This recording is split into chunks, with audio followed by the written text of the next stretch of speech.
Lecture de la lettre de saint Paul apôtre aux Colossiens.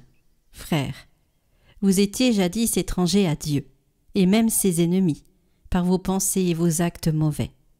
Mais maintenant, Dieu vous a réconciliés avec lui, dans le corps du Christ, son corps de chair, par sa mort, afin de vous introduire en sa présence, saint, immaculé, irréprochable. Cela se réalise si vous restez solidement fondés dans la foi, sans vous détourner de l'espérance que vous avez reçue en écoutant l'Évangile, proclamé à toute créature sous le ciel. De cet Évangile, moi, Paul, je suis devenu ministre.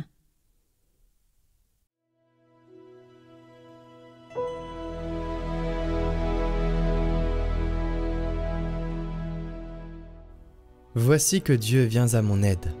Par ton nom, Dieu, sauve-moi. Par ta puissance, rends-moi justice. Dieu, entends ma prière. Écoute les paroles de ma bouche. Voici que Dieu vient à mon aide. Le Seigneur est mon appui entre tous. De grand cœur, je t'offrirai le sacrifice. Je rendrai grâce à ton nom, car il est bon.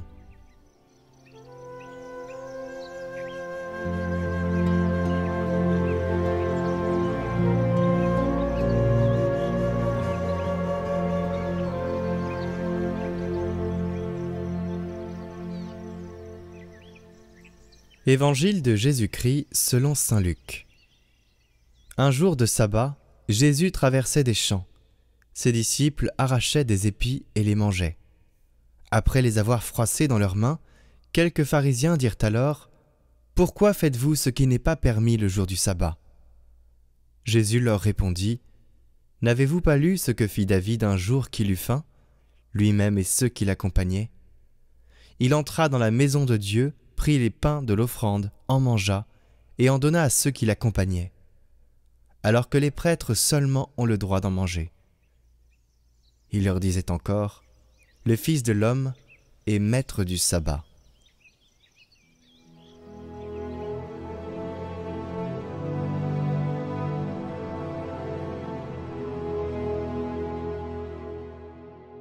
Commentaire du catéchisme de l'Église catholique.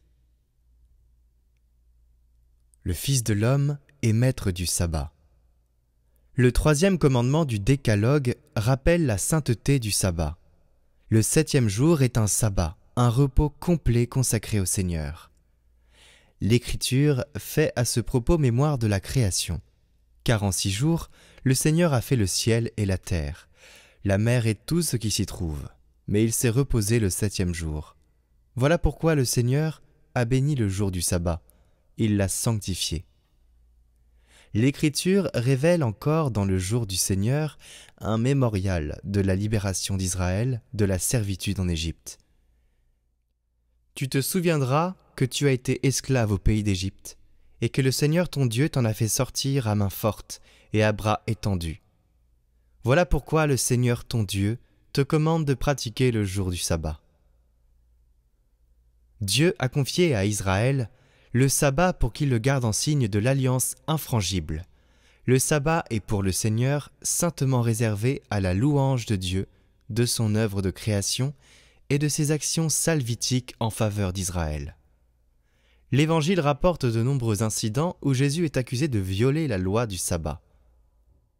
Mais jamais Jésus ne manque à la sainteté de ce jour. Il en donne avec autorité l'interprétation authentique. Le sabbat a été fait pour l'homme, et non l'homme pour le sabbat. Avec compassion, le Christ s'autorise, le jour du sabbat, de faire du bien plutôt que le mal, de sauver une vie plutôt que de la tuer. Le sabbat est le jour du Seigneur des miséricordes et de l'honneur de Dieu. Le Fils de l'homme est maître du sabbat.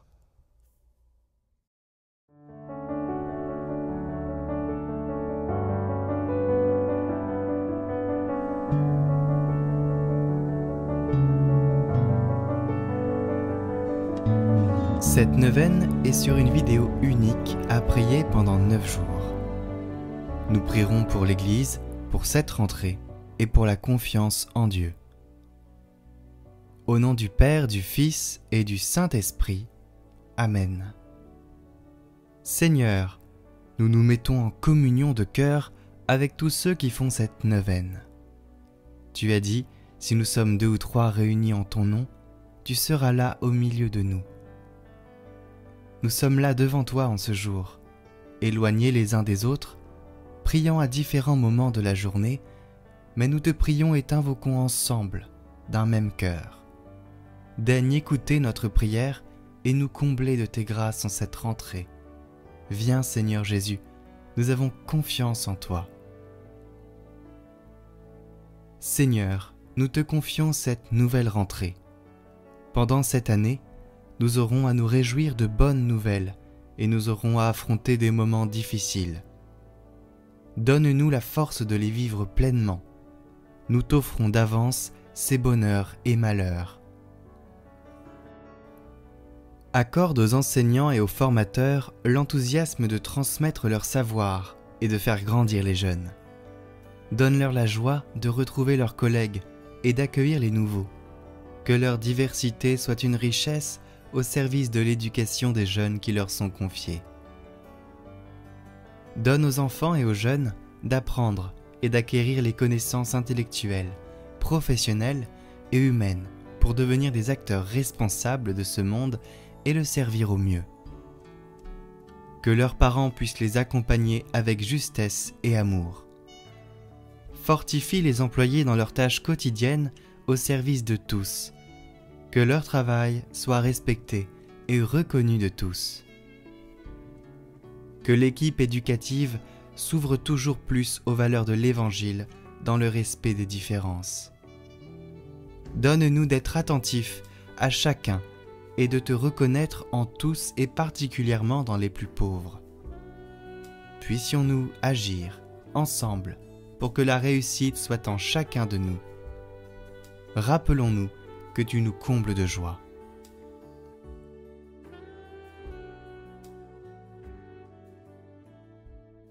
Nous te prions pour l'Église et ses membres. Ô bienheureux Joseph, nous recourons à vous dans notre tribulation. Et, après avoir imploré le secours de votre très sainte épouse, nous sollicitons aussi, en toute confiance, votre patronage. Au nom de l'affection qui vous unit à la Vierge Immaculée, Mère de Dieu, au nom de l'amour paternel dont vous avez entouré l'enfant Jésus, nous vous supplions de jeter un regard propice sur l'héritage acquis par Jésus-Christ au prix de son sang et de nous assister de votre puissance et de votre secours dans nos besoins. Ô gardien très vigilant de la Sainte Famille, protégez la famille privilégiée de Jésus-Christ. Père très aimant, préservez-nous de toute contagion, de la corruption et de l'erreur. Protecteur très puissant, soyez-nous secourables et assistez-nous du haut du ciel dans le combat que nous avons à soutenir contre la puissance des ténèbres. Et de même qu'autrefois, vous avez arraché l'enfant Jésus au péril de la mort, défendez aujourd'hui la Sainte Église de Dieu contre les embûches de l'ennemi et contre toute adversité. Et couvrez-nous de votre constante protection, afin que nous puissions, à votre exemple et par votre assistance, vivre saintement, mourir pieusement et obtenir l'éternelle félicité dans le ciel. Amen. Prière de confiance. Seigneur, tu as dit, il n'y a pas de petits soucis. Alors, je te confie ce qui me tracasse pour cette rentrée.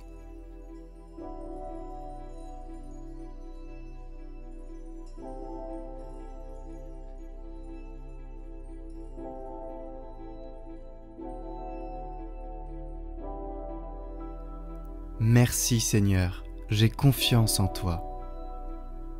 Seigneur notre Dieu, toi notre Père des cieux, tu n'es pas celui qui nous met en difficulté, tu n'es pas celui qui nous punit. Dieu, source d'amour, tu es patient avec nous. Tu comprends nos faux pas et tu nous donnes de quoi nous relever et repartir. Si les lois de ta création jalonnent notre parcours terrestre, c'est pour que la vie soit possible, pour que chacun trouve sa place et puisse exercer sa liberté. Dans les situations que nous vivons, il y a les bons et les mauvais côtés de notre condition humaine, avec ses grandeurs et ses limites. Ne nous laisse pas nous enfermer dans des horizons trop étroits. Apprends-nous à nous dépasser en nous appuyant sur ta parole. Seigneur, en toutes circonstances, tu n'es pas l'absent qui nous abandonne. Tu es présence discrète qui nous accompagne et qui nous encourage intérieurement. Rien n'est écrit d'avance et notre destinée est surtout le fruit de nos choix, même si tu es le maître du temps et que ta vérité finira toujours par être reconnue. C'est ainsi qu'éveillé par ta parole, tu nous appelles chaque jour à choisir la vie et à préférer les chemins de ton royaume, où seul l'amour a de l'importance et de la valeur. Ton appel guide nos pas vers le monde à venir.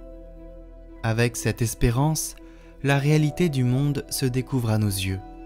Des événements, des visages deviennent autour de nous des signes, des appels à renaître, des invitations à devenir ce que tu attends de nous. Ta lumière vient éclairer toutes choses. Quel que soit notre chemin, revivre est possible à travers la confiance au Christ et à la disponibilité à son esprit. Que nos partages nous fortifient et nous rendent bienveillants et fraternels. Amen.